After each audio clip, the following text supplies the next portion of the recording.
Her true story from Pennsylvania. They said you eat, but don't help. So I left quietly and sold the house they lived in. Then, he eats like a pig and does nothing. I'm not her babysitter, so maybe she should take the hint and get out before I have to kick her out. The words were sharp, meant to wound, not warn. They dropped heavy into the silence of our modest dinner table, like a stone in still water, prickling out across plates of meatloaf and overcooked peas. My fork paused mid-air, halfway to my mouth. And then, nothing. My son kept eating, head down. Not a word, not a glance in my direction. He didn't defend me, didn't object, didn't even blink. His silence screamed louder than her outburst. Across the table, my grandson looked confused.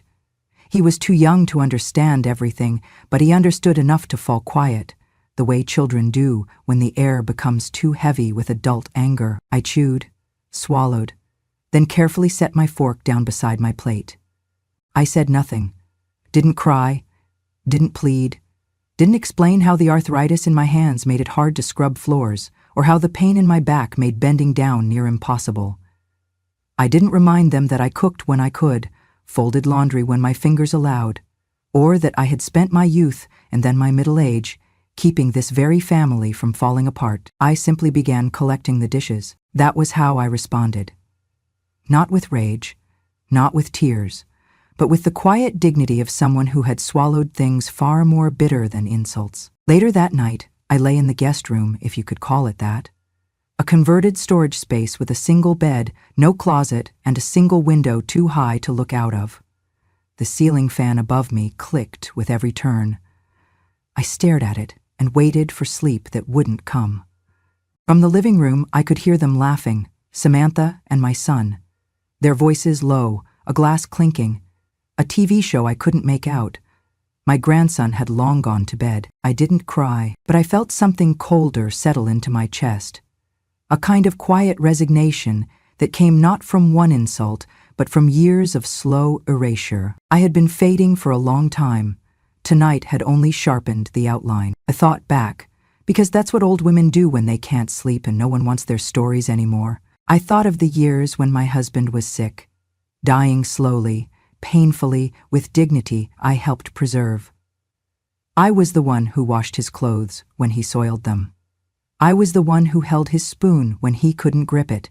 I was the one who kept the house from falling apart with tape, string, and coupons cut from old newspapers. I thought of my son, Jason, when he was a boy, how I worked double shifts at the dry cleaners to buy him school supplies, how I sewed buttons on his uniform late at night, how I cheered the loudest at his high school graduation, though I sat at the back because we could only afford 2 seats and gave the front to his girlfriend. And now I was a mouth to feed. I didn't leave the next morning. That would have been too simple, too obvious.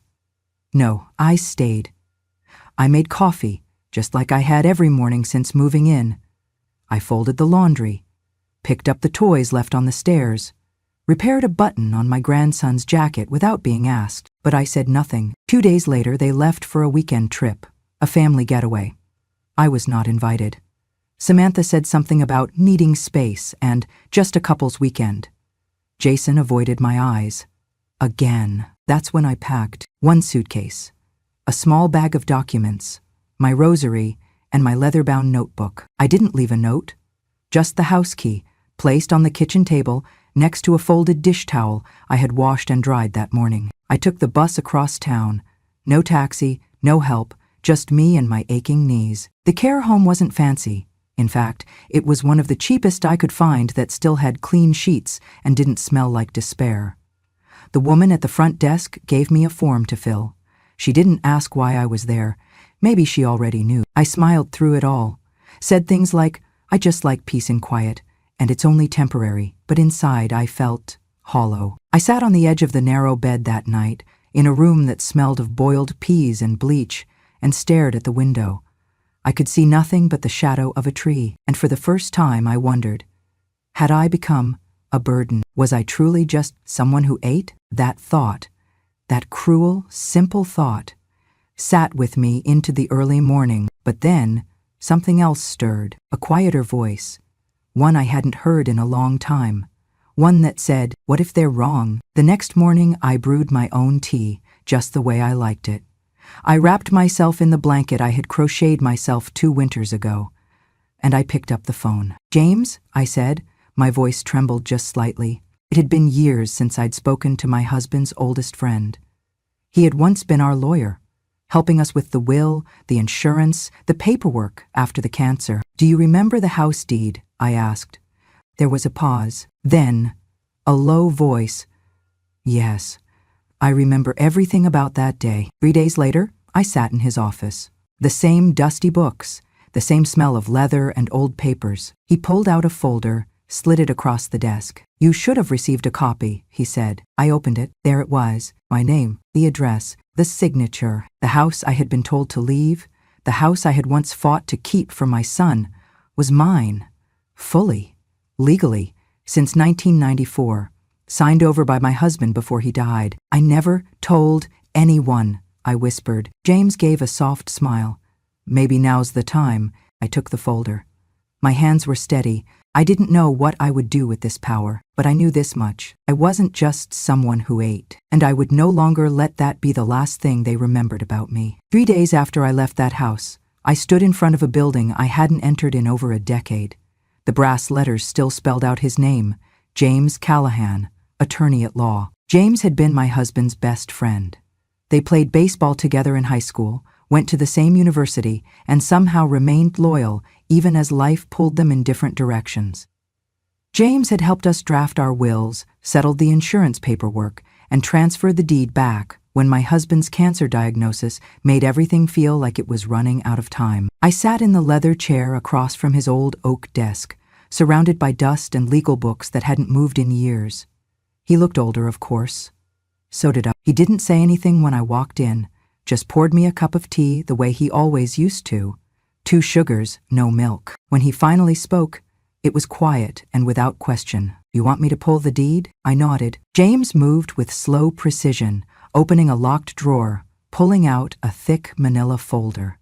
He laid it down in front of me, opened it with a reverence that reminded me of a priest unveiling scripture. There it was. My name, full, legal, alone, address of the house, date, June 12, 1994, signature. My husband's trembling hand, witnessed and notarized. The house that I had scrubbed and polished and fed generations in, the house I had been told to leave, was mine, legally, completely, and had been for 30 years. I stared at it like it was a photograph of someone I had once loved, lost, and nearly forgotten. "I didn't know he followed through," I said quietly. James smiled gently. "He came in the week after he got the terminal diagnosis. Told me he didn't want you to ever end up homeless. Said, and I quote, 'She built this family. She should never have to ask to stay in her own home.'" I pressed my hand to my chest. That man, even dying, he had been thinking of me, not just sentimentally, but practically, legally, protectively. "I never told Jason," I whispered. James tilted his head. "Did you think you'd never need to?" I took a long breath. I thought they'd always remember who I was. James nodded slowly, like he understood the ache between the words. "I've kept it updated every year, as instructed," he said. "Taxes, documentation, trust filings. It's airtight." I looked at the paper again. In my bones, I had always known I was not a guest in that house. But to see it, ink on paper, filed with the county clerk's office, tied to my name, it was like someone had reached back in time and handed me a truth I had almost forgotten.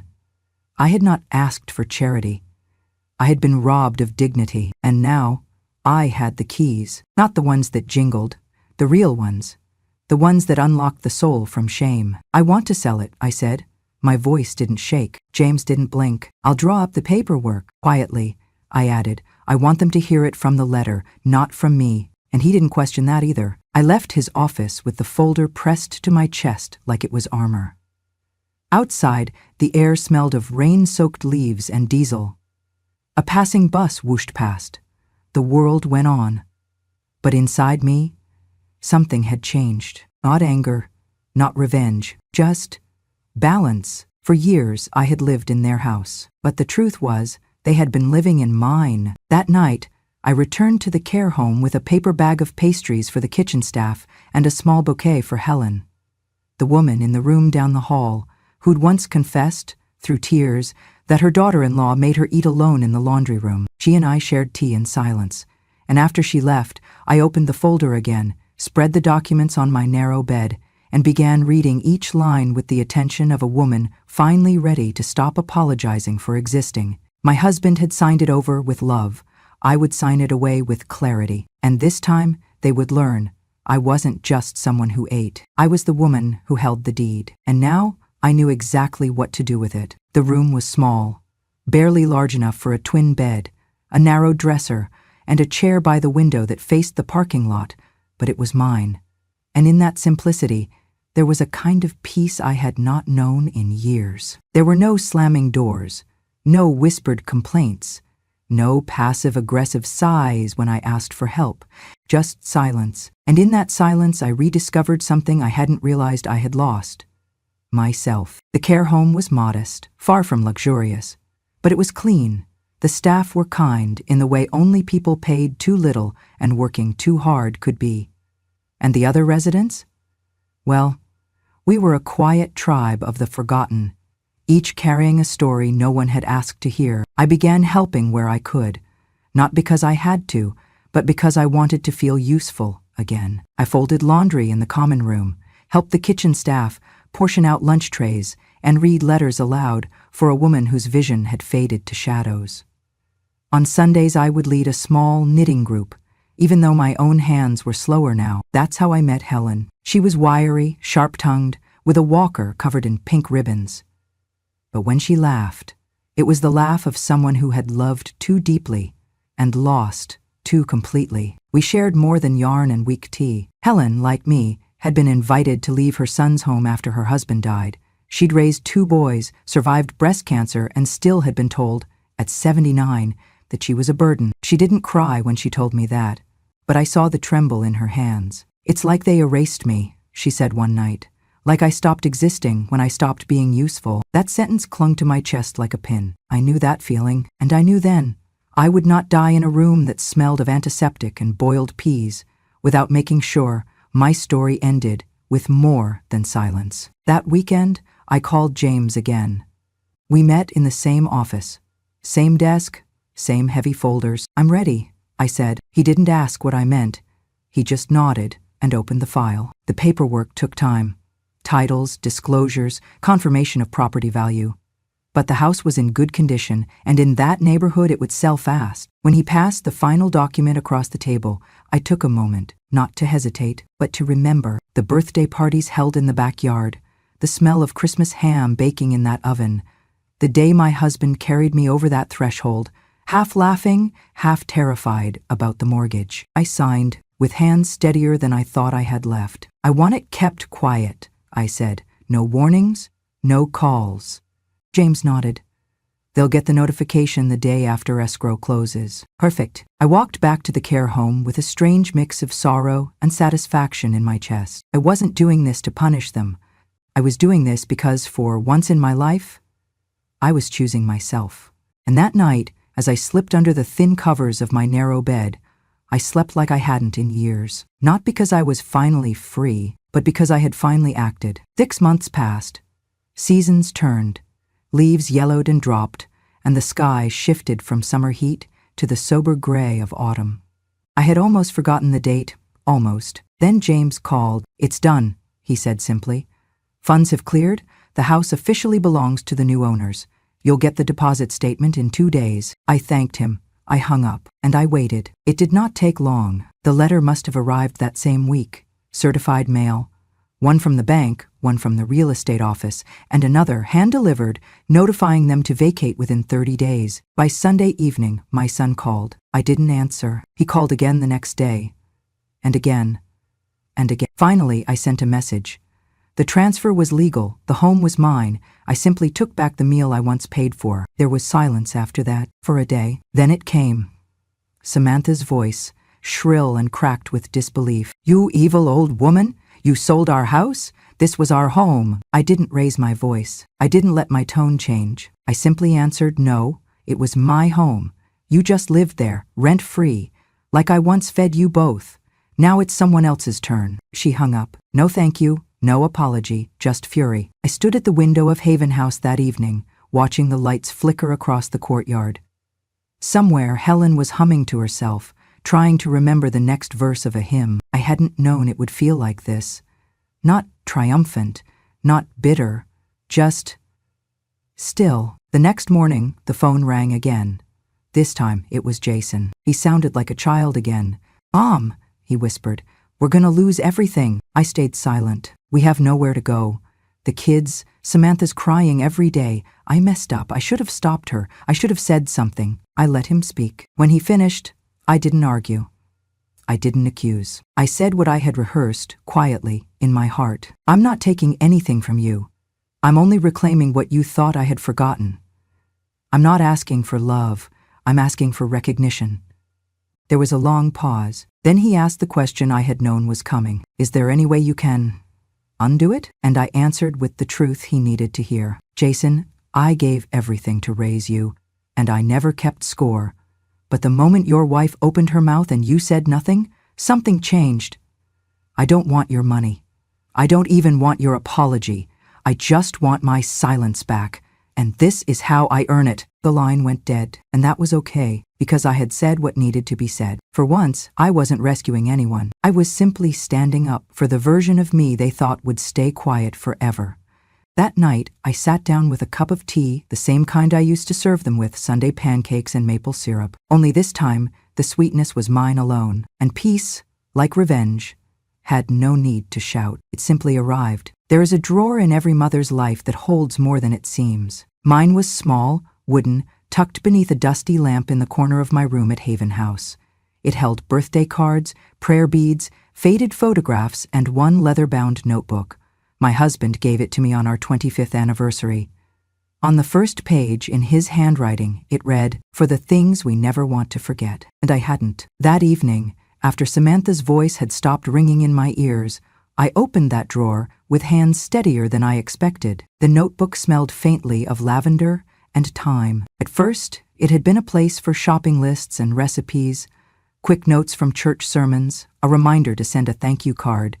But over time, it had transformed, quietly, organically, into something else, into a record, not of bitterness, not of blame, but of love, the kind given over and over without ever being returned as a receipt. I turned the pages. 1994, Jason's tuition after he dropped out. $2,300, 0 cents. 1996, co-sing the car loan. Paid the first 5 months. $1,800, 0 cents. 1999, emergency room bill. Jason refused to let Samantha's insurance pay. $740, 0 cents. 2001, wedding gift.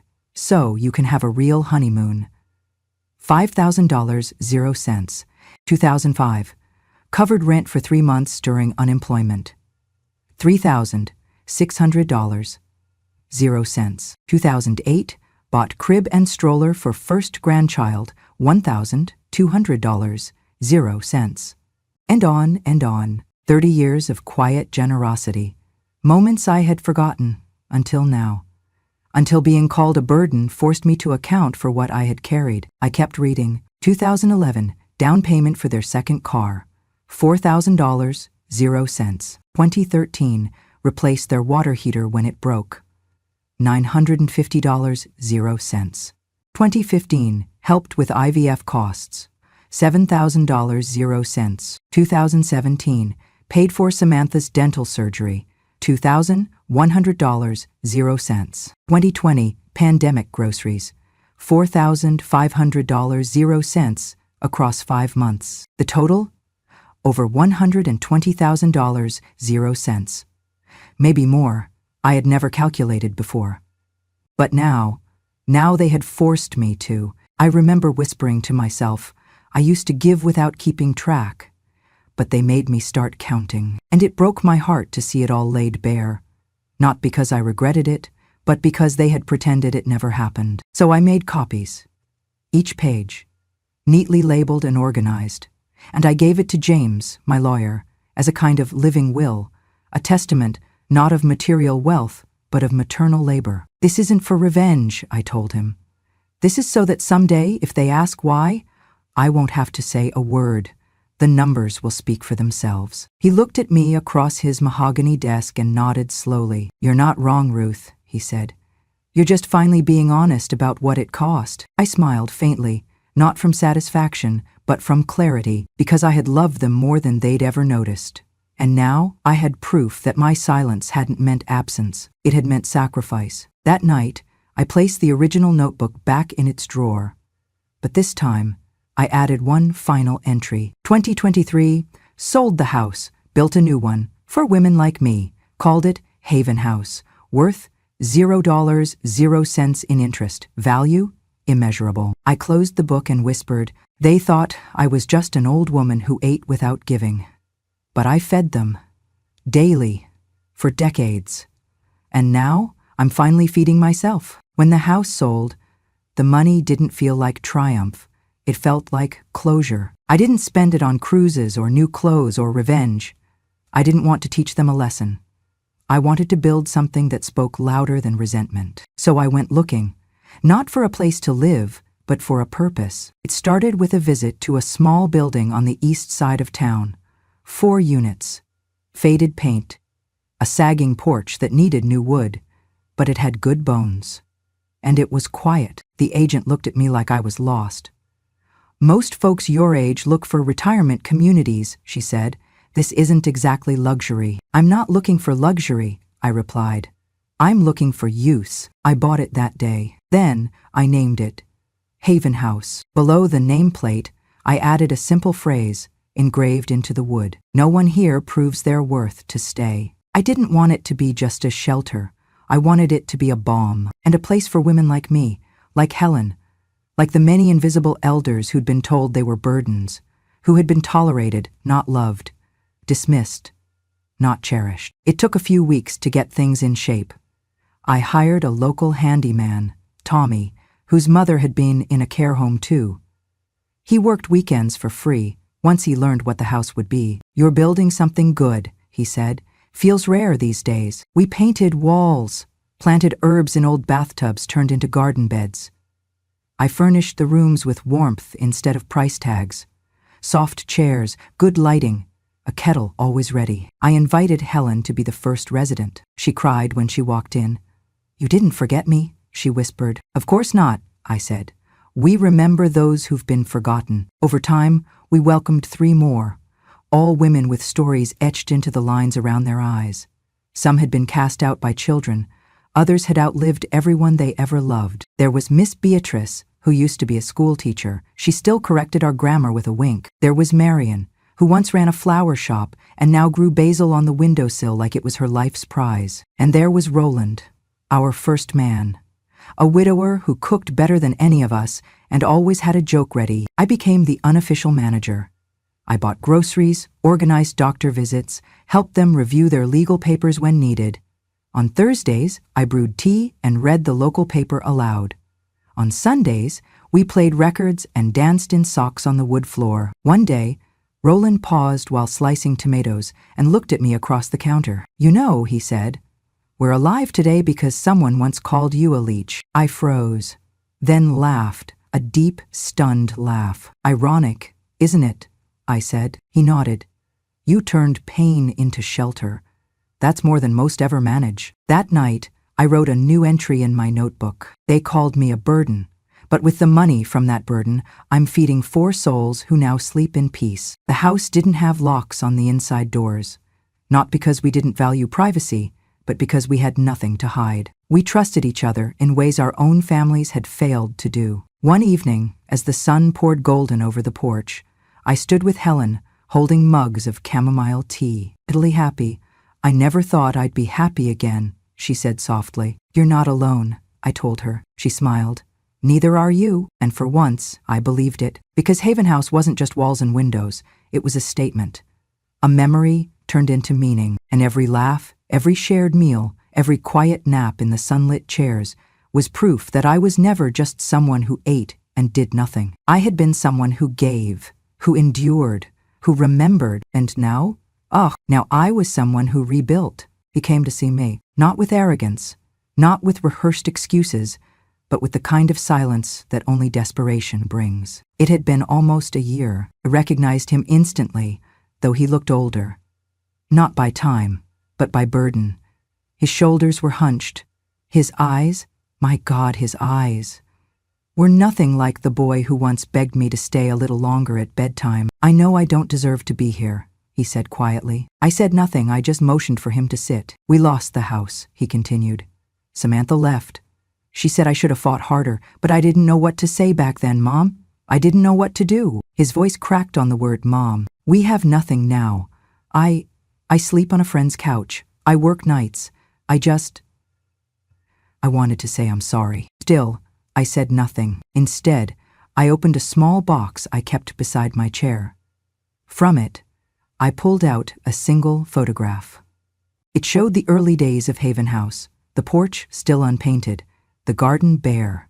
But in the center, 4 people laughing, holding paintbrushes, shoes kicked off. A house becoming a home. I handed it to him. He looked down at it, confused at first. Then realization dawned. You built this? He whispered.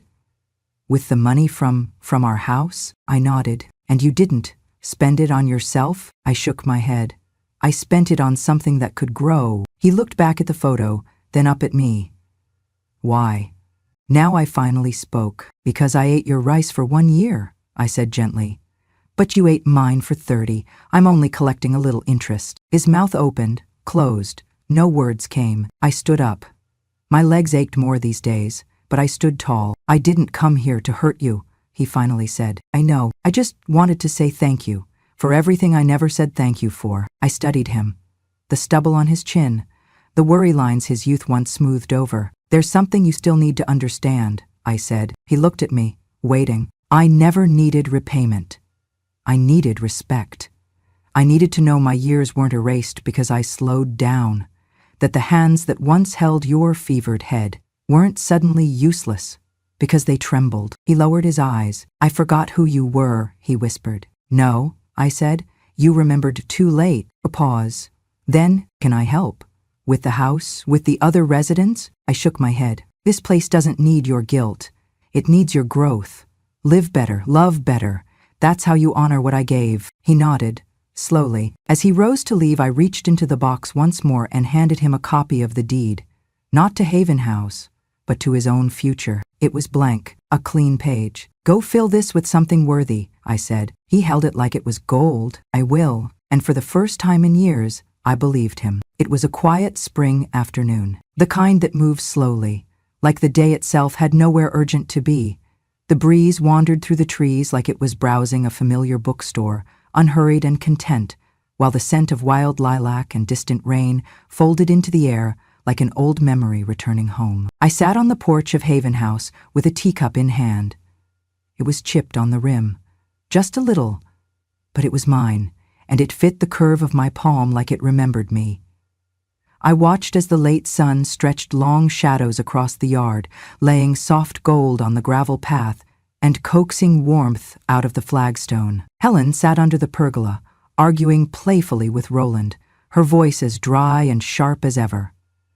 They were at it again about green beans, whether to steam or sauté, add garlic or bacon fat.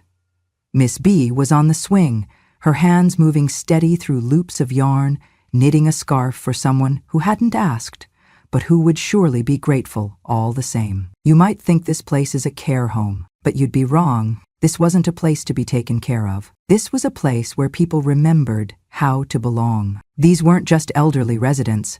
They were people who'd spent decades putting others first, quieting their own needs, and now, they were finally laughing, without fear.